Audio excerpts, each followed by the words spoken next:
regards to that, it concerns in regards to communication.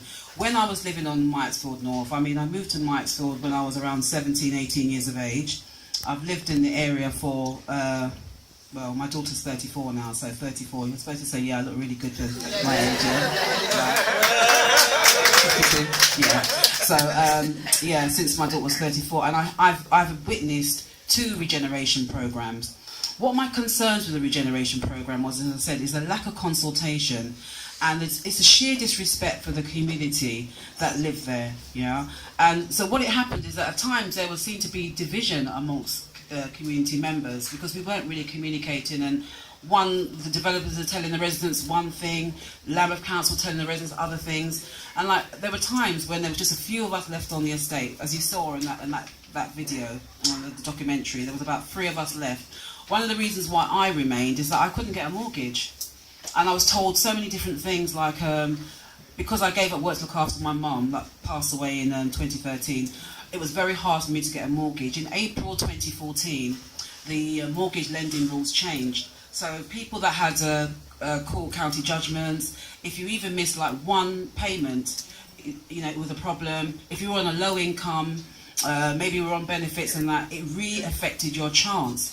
Now, Lambeth said to us during the procurement of this contract that, you know, if you're a homeowner, please stay with us, we'll work with you, we'll give you shared equity, we'll be the lender of the last resort, we'll look at shared ownership with you.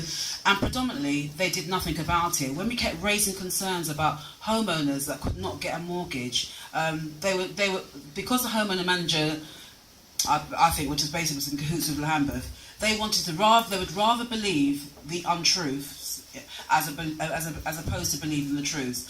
I always say, and I think the rhetoric's actually been taken from Regenta Consortium, they laugh about it when I say it, that I'm a truth sayer and I'm not a truth slayer. And there were residents and some homeowners that really did suffer to the extent that some of them, I know one particular family, I know Mrs. Acorn, she tried to come today but she wasn't able to access the stairs, and her son's here now. And like this lady had lived on the estate for how many years? Over 23 years, and she desperately tried to get a mortgage. She went to 6 lenders, and because of her low income and financial situation, she wasn't able to get a mortgage, you know, and she really wanted to stay on the estate where she raised her children. And then she was told by one of the homeowner manager that, well, if you sell your property to us, yeah, then what we'll do is you'll be able to get shared ownership with Notting Hill.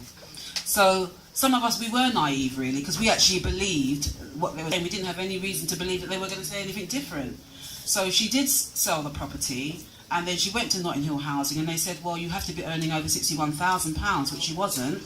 So then, you know, she lost the property.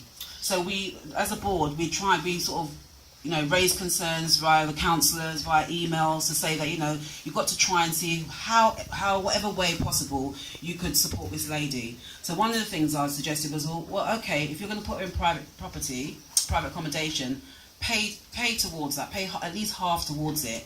And then her son and I was talking about it, and he was saying, well, if they're going to pay for 4 or 5 years, initially they agreed 5 years. When we went to the public notice question in Lambeth Council,